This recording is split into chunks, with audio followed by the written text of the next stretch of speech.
longe de vós o exército do norte, e o lançarei numa terra seca e deserta. Lançarei sua vanguarda no mar oriental e a sua retaguarda no mar ocidental. Seu mau cheiro subirá e sua podridão se espalhará. Ele tem feito grandes coisas. Ó terra, não temas, regozija-te e alegra-te, porque o Senhor tem feito grandes coisas. Ó animais do campo, não temais, pois as pastagens secas, elas já renascem. A árvore dá o seu fruto, e a videira e a figueira dão a sua força. Filhos de Sião, alegrai-vos e regozijai-vos no Senhor, vosso Deus, porque Ele fez descer muita chuva e vos dá a primeira e a última chuva em medida justa, como fazia antes. As eiras se encherão de trigo e os lagares transbordarão de vinho novo e de azeite. Assim vos restituirei os anos consumidos pelo gafanhoto migrador, pelo assolador, pelo destruidor e pelo cortador, meu grande exército que enviei contra vós. Comereis à vontade e vos fartareis, e louvareis o nome do Senhor vosso Deus, que agiu em favor de vós, de maneira maravilhosa, e o meu povo nunca será envergonhado. E vós sabereis que eu estou no meio de Israel, e que eu sou o Senhor vosso Deus, e não há outro.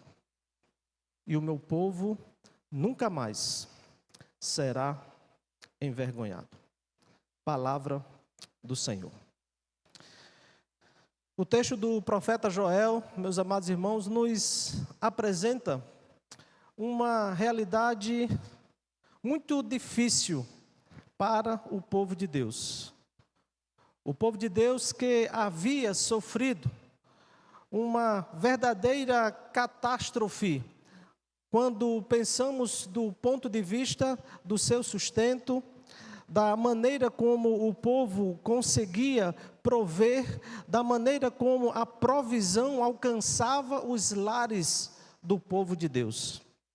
O contexto do livro do profeta Joel nos mostra que a terra e o povo sofreram por uma verdadeira invasão de gafanhotos, quando assim entendemos o texto de forma literal.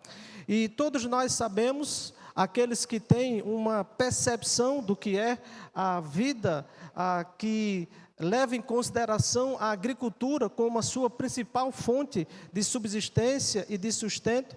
E quando olhamos para relatos bíblicos, por exemplo, aquele que encontramos no livro do Êxodo, quando o Senhor ali permitiu que a praga de gafanhotos atingisse toda a lavoura do povo egípcio, e quando entendemos que o texto bíblico, ele foi escrito dentro de um momento histórico em que a agricultura era a principal fonte de renda e de sustento do povo, entendemos que o povo aqui estava passando por muitas necessidades.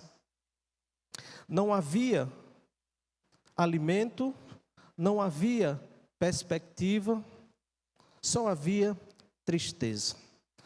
Esse era um cenário que o povo estava experimentando, como fruto, como resultado da desobediência do povo, como consequência do pecado do povo, como resultado da desobediência em que o povo insistia em andar distante do Senhor, e que agora Deus permitira vir sobre eles o juízo de Deus. E as famílias e o povo e os lares estavam verdadeiramente assolados. Naquele contexto, irmãos, quando nós olhamos para a história do povo e olhamos para a história das famílias do povo de Deus, eles estavam vivendo uma grande dificuldade. Silêncios que gritam, palavras que feriram, gestos que faltaram. A semelhança daquele contexto que o povo de Deus vivenciou, e da mesma maneira que o povo em seu tempo, aqui descrito pelo profeta Joel, há muitos lares e muitas famílias que ainda hoje também vivem essa realidade de assolação. Lares que vivem a semelhança do que era a realidade do povo de Deus naquele contexto, vivem hoje sob escombros das suas histórias, de histórias que muitas vezes foram partidas, corrompidas, histórias que foram maculadas pela dor, maculadas pela traição, maculadas pela doença, maculadas por dificuldades financeiras. O que um dia foi sonho para o povo de Deus, virou um pesadelo. O povo agora na terra prometida, terra essa que mana e mel, e muitas vezes quando transportamos essa ideia para os nossos lares e famílias e temos a expectativa de que sim, viveremos em um lar de paz, em um lar de prosperidade, em um lar em que a presença de Deus está ali sempre atuante, e de repente nos encontramos num cenário totalmente adverso, um cenário de grande dificuldade. O que era riso virou ressentimento. Mas há uma esperança que brota do coração de Deus: a restauração. Quando olhamos para os 2 primeiros capítulos do texto do profeta Joel, encontramos justamente esse cenário. No início do capítulo 2, nós encontramos o escritor bíblico falando sobre um castigo terrível. E logo após essa realidade, a promessa da restauração do Senhor. O povo aqui vivia no lamento das perdas causadas. Certamente aqui, irmãos, havia muitas famílias que tinham investido toda a sua vida, todos os seus recursos naquelas lavouras, contando que a partir do fruto dessas lavouras, essas famílias pudessem ter o sustento garantido, o cuidado dos filhos, o sustento do lar, a manutenção da vida. E de repente ali se deparam com aquela situação de grande perdas causadas pelos gafanhotos, que o escritor bíblico aqui no versículo 18 nos apresenta. Sim, texto que, a partir que nós encontramos, versículo 25, nos diz assim: vos restituirei os anos consumidos pelo gafanhoto, ou pelos gafanhotos, o gafanhoto migrador, o que veio das terras do norte, o gafanhoto assolador, o destruidor e o cortador. Esses gafanhotos aqui simbolizam a devastação que muitas vezes alcançam as famílias, que provocam tempos difíceis, tempos esses que muitas vezes, a semelhança do que foi aqui no livro do profeta Joel, causado pelas nossas próprias ações. Consequências de decisões equivocadas, de decisões e de escolhas que não foram tomadas na presença do Senhor, debaixo de oração, mas apenas para alcançar e obter a sua vontade pessoal. Mas encontramos uma realidade que Deus, em sua graça, não abandonou o seu povo quando estava na ruína. Aquele povo estava literalmente arruinado, mas Deus vai em seu socorro. Ele se levanta como restaurador dos anos consumidos. E essa expressão, irmãos, ela é muito significativa. Anos consumidos, anos perdidos, anos em que nós muitas vezes gostaríamos de esquecer, por tantas lembranças difíceis, tantas circunstâncias a que nos tiraram a paz, a alegria e muitas vezes até o ânimo de viver. E o Senhor, Ele restaura, Ele cura, Ele restitui e Ele transforma. A promessa de Joel, aqui para o povo de Deus, é também uma promessa para os lares que estão feridos. Feridos pela dor. Muitas vezes a dor da perda, a semelhança do que foi aqui relatado pelo profeta. Deus, Ele pode restaurar não só o que foi perdido, mas também o tempo perdido. Muitas vezes nós pensamos, achamos, pela nossa capacidade finita de compreensão da vida, de que as circunstâncias, as dificuldades que nós enfrentamos, ela retrata um tempo que foi perdido e que não volta mais. Mas Ele pode sim, irmãos, sarar memórias, curar mágoas, renovar afetos, reacender compromissos. Talvez você, meu irmão, minha irmã, na sua experiência, do seu lar, da sua família, tenha vivido tempos ou um tempo que considera perdido. Talvez um tempo perdido porque a traição chegou na sua casa e durante meses ou quem sabe até anos viveu essa realidade. E infelizmente, irmãos, essa é uma realidade de muitos lares e ainda mais de maneira infeliz, às vezes uma realidade em lares cristãos. Quantas e quantas vezes não atendemos famílias e, na sua grande maioria, atendemos irmãs, mulheres que estão feridas pela dor da traição. Um tempo que elas queriam esquecer, um tempo que consideram perdido, um tempo em que elas investiram a sua vida e de repente tiveram a sua vida ceifada, rasgada, tirada, porque elas agora se sentem traídas. Mas precisamos entender que Deus sim pode restaurar, inclusive o tempo que consideramos perdido. Teólogo, escritor da área de família, Eugene Peterson, certamente conhecido dos irmãos, em um dos seus livros vai nos dizer que Deus, Ele não apenas perdoa o passado, mas Ele redime o futuro. Ele nos dá a possibilidade, irmãos, de viver uma nova realidade.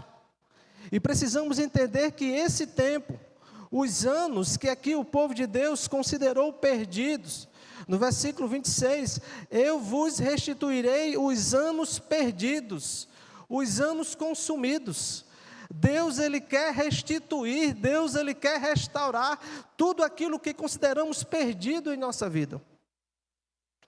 Muitos carregam, quando olham para o passado, culpas por falhas, por erros, e que todos nós, irmãos, sem exceção, cometemos. Uns em maior, outros em menor medida, mas todos nós cometemos erros, e muitas vezes nos lamentamos pelos erros que cometemos no passado. Deus perdoa o nosso passado, mas Ele também Ele redime o nosso futuro. Não podemos ficar presos ao passado, entendendo que as decisões que tomamos equivocadas no passado, podemos colocá-las diante do Senhor, pedir perdão e pedir a Deus que nos ajude na nossa caminhada, para um futuro glorioso que Ele quer que todos nós tenhamos. Muitas vezes há pessoas, famílias, cônjuges, que estão presos a um passado marcado pela ausência do cônjuge. Há um erro, como mencionei, que se arrastou durante anos. Outros sofrem por dores que viram ou que vieram de fora, não do lar, mas que foram provocadas por decisões e escolhas externas, traições, crises financeiras. E aqui, irmãos, permitam-me fazer um destaque em relação a isso, como essa área hoje é uma área sensível para muitas famílias, para todas as famílias. Quantos e quantos casamentos não estão se dissolvendo, e quando nós atendemos, muitas vezes em gabinete, essas questões financeiras sempre vêm à tona. Precisamos entender que há um propósito de Deus na nossa vida, de sermos mordomos daquilo que o Senhor tem colocado em nossas mãos, para que não sejamos escravos do dinheiro, mas que o dinheiro esteja a nosso serviço, e que sejamos bons mordomos dos recursos que Deus coloca em nossas mãos, para que possamos glorificar o Senhor também através dos recursos e do dinheiro. Sim, irmãos, quando há algumas pessoas que têm um entendimento equivocado sobre isso, quando leem o texto bíblico que diz que o dinheiro é a raiz de todos os males ou de todos os pecados, mas na verdade não há nada de errado no dinheiro em si, mas sim na maneira que nós interagimos com ele, ou seja, da maneira como nós o usamos, porque muitas vezes nós somos usados. Essa é a lógica do mundo moderno, é você ser usado pelo dinheiro. Mas nós precisamos entender que o dinheiro dentro do nosso contexto familiar tem que ser bênção. Mas há tantas famílias que enfrentam dificuldades e muitas vezes culminam até na separação por conta dessas questões. Mas há também enfermidades que marcam trajetórias das famílias e muitas vezes colocam dificuldades, assim como era o caso do povo de Deus. Mas a promessa de Deus e a promessa do Senhor, ela é clara. Nos versículos 26 e 27, diante de toda essa realidade, o Senhor nos diz: comereis abundantemente, e vos fartareis, e sabereis que eu estou no meio de vós. A presença de Deus é a maior garantia de restauração das nossas famílias. E não se trata, irmãos, de apagar o que passou. Não estamos falando disso, mas de escrever novos capítulos da nossa vida. Deus registrando a sua história, na minha história e na sua história. E essa história, ela é marcada pelo arrependimento dos erros cometidos, pelo perdão, pela graça e pelo recomeço. Precisamos nos permitir, irmãos, recomeçar todos os dias. Porque quando estamos com os nossos olhares fixos, presos no passado, essa decisão nos tira a possibilidade de recomeçar. Porque o recomeço sempre aponta para o futuro. Mas quando estamos olhando para o passado, não conseguimos mais sair, estamos travados, bloqueados.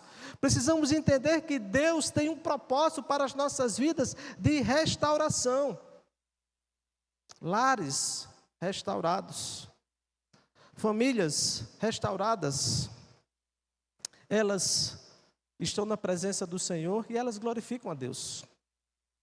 E onde há dor, e havia muita dor aqui no povo, e há muita dor em muitas famílias, e talvez haja muita dor no seu lar, na sua família, hoje pela manhã, mas onde há dor, ele pode plantar esperança. Onde há ruínas, e não necessariamente ruínas estruturais, como era o caso aqui da realidade do povo hebreu, mas ruínas na sua família, Deus ele pode renovar e levantar novas estruturas, fortalecer. Onde há silêncio, falta de diálogo, ele devolve canções. E como é bom, irmãos, quando o silêncio do lar, ele é quebrado por uma canção de louvor. Experimente isso na sua casa. Vai fazer muita diferença. Quando, às vezes, o silêncio provocado por um mal entendido, por um assunto mal resolvido, e às vezes falta a iniciativa de um e de outro ali, de iniciar um diálogo, de uma conversa, aí chega um louvor. E o louvor quebranta o coração. E de repente você se abre para o novo de Deus e pode experimentar a restauração do Senhor. Se você vive um lar ferido, meu irmão, minha irmã, por qualquer uma dessas razões, creia, Deus quer restaurar o seu lar, a sua vida, o seu casamento. O profeta Joel nos lembra que Deus é capaz de fazer florescer o que o tempo destruiu. Versículo 25. Restituirei os anos perdidos. Deus floresce os anos perdidos da sua vida. O tempo em que você pensa, imagina que ficou para trás e você não consegue mais restituir, Deus restitui. Ele restitui os anos que foram consumidos. Não importa o que se perdeu, em Deus há esperança, em Deus há recomeço.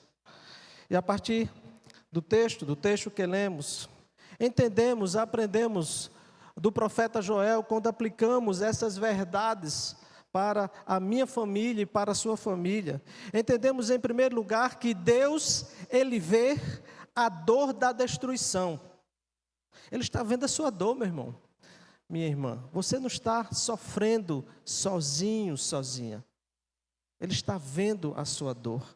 No versículo 25, capítulo 2. Assim vos restituirei os anos consumidos, pelo gafanhoto migrador, pelo assolador, pelo destruidor e pelo cortador, meu grande exército que enviei contra vós. Aqui o profeta Joel faz uma descrição, com muita precisão, da realidade do povo. Tudo aquilo que provocou a dor do povo, o profeta Joel aqui ele relata, ele registra, inspirado por Deus, para nos ensinar que o Senhor, Ele não está alheio ao sofrimento do seu povo. Deus não está alheio ao seu sofrimento, à sua dor. Ele está atento, Ele vê a sua dor. Quantas famílias hoje vivem um lamento silencioso de um lar ferido, de lares marcados por discussões constantes, discussões sem propósito, às vezes discute por tudo, né? E ontem, tomando aqui como referência, um dos exemplos, né, que o pastor Ivaldo apresentou, uma discussão por conta de uma chupeta, porque a menina era pequena, ia para a igreja, e um esqueceu de colocar na bolsa, o outro também, culpando um ao outro, e essa é a realidade de todos nós, muitas vezes. Às vezes discussões sem sentido, sem propósito. E quantos lares nos são marcados hoje por isso? Que provoca dor. Lares que são marcados por distanciamentos emocionais, a frieza entre casal, frieza na relação de pais e filhos, abandono emocional, traições, perdas irreparáveis. Essa dor, a dor da destruição familiar, muitas vezes ela se acumula em silêncio e vai provocando amargura, dor no coração, tristeza. Anos que são consumidos, anos que são marcados pela mágoa, pelo orgulho, pela ausência do diálogo, e que faz com que o relacionamento vá se desgastando, se perdendo. O profeta Joel, ele vai falar justamente dessa devastação. Aqui o texto bíblico fala de uma devastação literal. Gafanhotos destruíram as plantações, interromperam o sustento, deixaram a terra arrasada. Mas nós podemos sim, irmãos, entender que há muitos lares que também vivem essa devastação. Devastação de sentimentos, de afeto, de amor, de diálogo, de respeito. Mas Deus pode restaurar e Ele está atento à sua dor. Você, meu irmão, minha irmã, que talvez esteja vivendo essa devastação na sua casa, no seu lar, você não está só. Deus está vendo a sua dor. A palavra do Senhor nos diz que Ele irá restituir. Assim vos restituirei. Deus não apenas Ele vê a dor, mas Ele promete agir sobre ela. Ou seja, eu vou restituir. Eu sei qual é a causa da sua dor. Ele falando aqui para o povo, seu povo, lá no profeta Joel. Eu sei que a sua dor foi provocada pela sua perda. Vocês perderam tudo, eu irei restituir. Isso nos ensina, irmãos, que Deus não apenas vê, mas Ele age sobre a nossa dor. Coloque diante do Senhor o que tem gerado dor na sua vida, no seu coração. Deus agirá sobre a sua dor. E a Bíblia nos diz, agindo Deus, quem impedirá? Coloque a vida dos seus filhos na presença do Senhor. Se é essa a causa da sua dor, Ele irá agir sobre ela. Coloque a vida do seu cônjuge diante do Senhor. Se é isso que tem provocado dor no seu coração, Ele agirá sobre essa dor. O Senhor, Ele não é e não está indiferente às nossas ruínas, às nossas dores, aos nossos sofrimentos. Ele age de maneira poderosa, intencional sobre as nossas vidas e nossas famílias. Ele conhece cada detalhe do que foi perdido na sua trajetória, na sua caminhada. Cada choro não ouvido, e há muito choro que não é ouvido, irmãos, que nós nos reservamos, às vezes ali no cantinho, para ninguém ver, no banheiro, no cantinho da sala com a luz apagada, na varanda. Os que moram em casa vão lá para o fundo do quintal, aqueles que ainda têm experiência de morar em casa, para chorar. É o choro que ninguém ouve, mas o Senhor ouve, e o Senhor está atento. Cada noite de silêncio é uma tentativa frustrada de recomeço. Coloque diante do Senhor o motivo das suas lágrimas, do seu choro. Deus agirá em seu favor. É promessa de Deus. Deus, Ele não é um espectador da nossa dor, irmãos. Ele é o restaurador da nossa dor. Deus, Ele não apenas observa as causas, os motivos, as razões do nosso sofrimento, por mais que elas sejam causadas pelas nossas próprias escolhas, mas Ele restaura, porque Ele tem prazer em restaurar a vida do seu povo. Ele tem prazer em restaurar lares e famílias que estão assolados. A restauração, ela começa com o reconhecimento. Admita a dor, confesse ao Senhor, peça a Deus ajuda, auxílio, para que Ele com sua mão poderosa esteja agindo sobre a sua vida e a sua família. Ore por sua casa, ore por aquilo que está produzindo, provocando a dor. Deus ouve o clamor sincero da restauração. Deus ouve o nosso clamor, meus irmãos. Os seus ouvidos estão atentos ao nosso clamor para nos restaurar, restaurar a nossa família, restaurar a nossa relação conjugal, restaurar a nossa relação com os nossos filhos. Se essa é a experiência que você está vivenciando, enfrentando na sua vida, coloque diante do Senhor. Perdoe. O perdão é o primeiro tijolo, é a primeira pedra do alicerce da restauração. É o perdão. Muitas pessoas almejam, oram por restauração, mas não liberam perdão. Como serão restauradas se não pedem perdão ou se não perdoam aqueles que causaram a sua dor? O recomeço com esperança passa necessariamente pelo perdão. Não desista. Não desista do seu lar, não desista da sua casa, não desista dos seus filhos. Mas principalmente, preste atenção no que eu vou dizer. Não desistam de você. Há muitas pessoas desistindo de si mesmas. Há muitas pessoas que já decidiram que não vale mais a pena. Mas Deus, Ele quer restaurar a sua vida. Não desista de você. Deus, Ele quer restaurar. Deus, Ele quer transformar o seu choro em cântico de júbilo. Deus, Ele quer te dar uma nova oportunidade de você poder glorificar o seu nome, exaltar o seu nome e viver com alegria. Mas há uma segunda verdade que nós compreendemos nesse texto. No versículo 26 do texto que lemos. E essa verdade é que Deus, Ele restaura, mas Ele não restaura de qualquer maneira, Ele restaura com abundância. No versículo 26, o texto nos diz: comereis à vontade e vos fartareis, e louvareis o nome do Senhor. Lembremos, irmãos, que o povo estava vivendo um cenário de plena necessidade de sustento. Não havia mais comida. Os gafanhotos estragaram tudo, devoraram tudo. E aqui no versículo 26, Deus promete que com a sua ação, Ele diz: comereis à vontade e vos fartareis. Deus restaura, mas Ele restaura com abundância. Ele sempre nos surpreende. Ele sempre nos dá muito mais do que pedimos ou pensamos. Ele nos surpreende.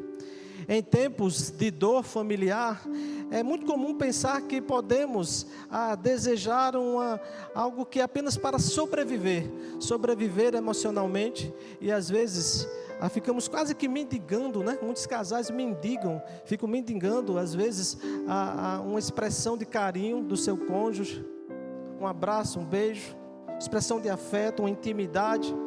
Não, Ele quer restaurar a sua relação com o seu cônjuge, não apenas no básico. Ele quer superabundar na sua vida, quer restaurar o primeiro amor na sua vida, no seu casamento. Muitos lares marcados por brigas, traumas, silêncio prolongado, ausência. Deus, Ele quer restaurar, Ele quer superabundar. Deus não apenas Ele restaura, mas Ele faz com muita abundância. Ele quer abundar na sua vida, no seu lar, no seu casamento, na sua família.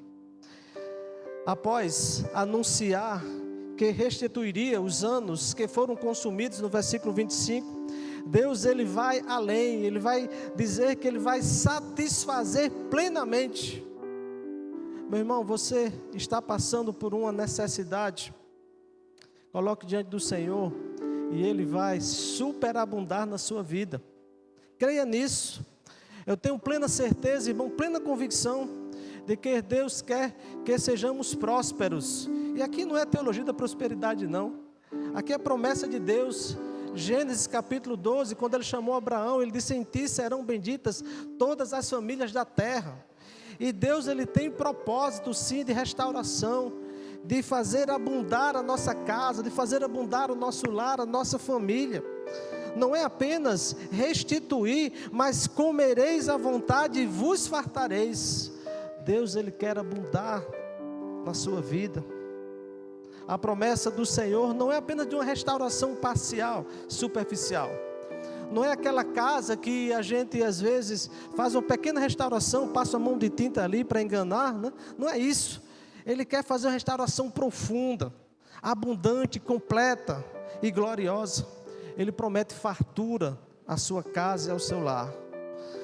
Ele promete fartura onde havia escassez, louvor onde havia lamento e honra onde havia vergonha. O escritor bíblico vai justamente falar sobre isso no versículo 26. E o meu povo nunca mais será envergonhado.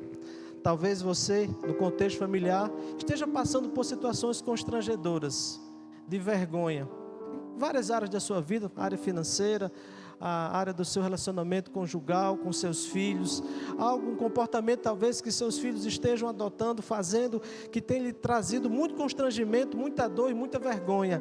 Deus vai restaurar, e Deus vai fazer superabundar na sua vida.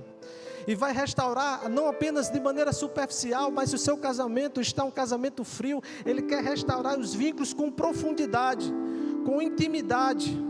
Que a presença dEle seja marcante nos relacionamentos, relacionamento conjugal, relacionamento de pais e filhos. Sim, porque Ele quer reacender a chama no seu coração, a paz, a confiança. Ele quer curar o seu coração. Talvez você esteja às lágrimas e pensando: pastor, você não conhece a minha realidade. Realmente, talvez eu não conheça de forma tão profunda, mas Deus conhece a sua realidade. E saiba que se você e a sua vida é marcada por lágrimas, o salmista no Salmo 126, versículos 5 e 6 nos diz: os que semeiam com lágrimas, com júbilo colherão, ceifarão. Aquele que sai chorando enquanto semeia, voltará com júbilo, trazendo os seus feixes. A abundância do Senhor na nossa vida. É isso que Deus, Ele quer para todos nós, irmãos. Creia que Deus pode fazer além do que você imagina. E às vezes, irmãos, nós queremos limitar a ação de Deus na nossa vida. Pensamos que Ele quer apenas nos dar o básico. Ele pode nos dar muito mais, se essa for a vontade dEle. Ele quer restaurar muito mais além do que a gente imagina. Irmãos, não coloquemos limites na restauração de Deus na nossa vida, na nossa família. A restauração do Senhor é muito mais do que o mínimo necessário. Muito mais. Deus, Ele quer que vivamos com abundância. Que haja fartura espiritual no seu lar. Que haja abundância de afeto. Que haja celebração no lugar da vergonha. Lares marcados pela dor podem se tornar lares marcados pela glória. A glória do Senhor. O restaurador que prometeu fartura, Ele é fiel para cumprir. Prepare-se para louvar de novo. Prepare-se para viver com a alma cheia, abundante do Senhor. Prepare-se para viver uma nova história, um novo capítulo no seu casamento. Prepare-se para ver a restauração do seu relacionamento com seu filho, que talvez está distante, está frio na fé. Ele quer restaurar.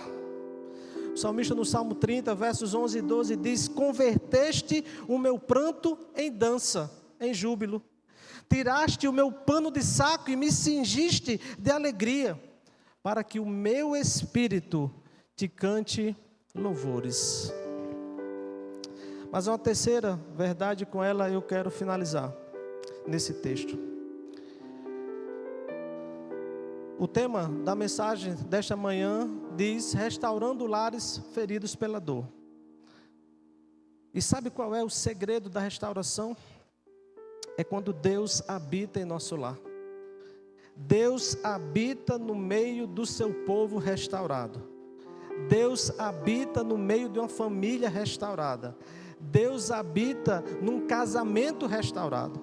No versículo 27 nos diz: e vós sabereis que eu estou no meio de Israel, e que eu sou o Senhor vosso Deus, e não há outro, e o meu povo nunca mais será envergonhado. Vós sabereis que eu estou no meio de vocês. A promessa de Deus, aqui que encontramos no livro do profeta Joel, resume essa promessa do Senhor em nossas vidas e na vida do seu povo. Ele promete a devolução do que foi perdido, os anos que foram perdidos, no versículo 25. Ele promete curar a dor. Ele promete restituir e abençoar. Ele promete prosperidade. Mas Deus, acima de tudo, promete voltar a habitar no meio do seu povo. Ele quer habitar na sua casa mais uma vez. Ele quer que a sua casa seja um altar ao Senhor, um lugar de adoração, um lugar de vidas consagradas ao Senhor. Depois de anos consumidos, versículo 25, e depois de que a fartura foi prometida, no versículo 26, Deus declara: sabereis que estou no meio de vocês. A verdadeira restauração, meus amados irmãos, ela se dá quando Deus está em nosso lar. Se você quer viver uma restauração na sua vida e entende que ela é necessária para o seu momento, chame mais uma vez o Senhor para estar habitando, reinando na sua casa. Muitas vezes, irmãos, a semelhança do que foi com o povo de Deus aqui, relatado pelo profeta Joel, o povo, ele vivenciou e experimentou todas essas dificuldades, todos esses problemas, porque eles se afastaram do Senhor, e muitas vezes estamos afastados do Senhor, mesmo estando na igreja, mesmo estando servindo, mesmo estando muitas vezes envolvidos em tantas coisas, mas nós precisamos restaurar um relacionamento íntimo e pessoal com o Senhor. No nosso casamento, com os nossos filhos, é chamar o Senhor mais uma vez para estar no centro da nossa casa. E quantas famílias anseiam por isso? Não apenas por paz nos relacionamentos, mas por sentirem que Deus está presente na casa. Irmãos, e como é bom quando nós sentimos, e para além do sentimento, temos a convicção de que Deus está presente em nosso lar. É aquilo que o Senhor nos promete, de que Ele vai restaurar, Ele vai restituir, mas Ele quer estar conosco no dia a dia, na nossa vida, no nosso casamento, na criação dos nossos filhos.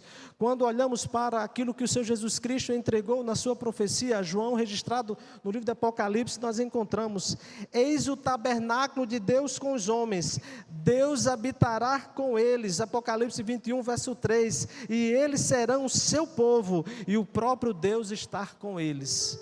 A marca de um lar restaurado é a presença de Deus no lar. A lar de uma família restaurada, de um casamento restaurado, é quando Deus está conosco. A presença de Deus, irmãos, é importante que saibamos disso. Não é apenas um conceito, mas é uma realidade. E quando ela é uma realidade, ela transforma. Ela transforma o ambiente, ela transforma o lar, ela transforma a família, ela transforma o casamento, ela transforma a nossa história. Que cada um de nós possamos viver essa realidade em nossos lares, em nossas casas. Um lar restaurado não é apenas porque é um lar mais calmo, mais tranquilo. Não é sobre isso, mas é um lar cheio de Deus. É um lar que glorifica o Senhor. A presença de Deus, ela transforma a casa. Onde havia tensão, agora há paz na presença do Senhor. Onde havia indiferença, agora há intimidade e comunhão. Essa é a marca da presença do Senhor em nossos lares. Casais orando juntos, filhos ouvindo a palavra de Deus, gestos de perdão e de reconciliação. E essa é a nossa oração para as nossas famílias.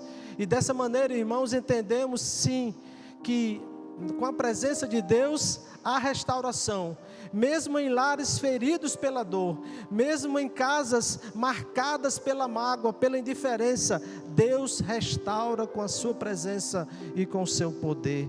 E que nesta manhã, o Senhor tome o seu lugar, o lugar que é devido, que é o centro da nossa casa, que é o centro do nosso lar, que é o centro do nosso casamento, que é o centro das nossas vidas.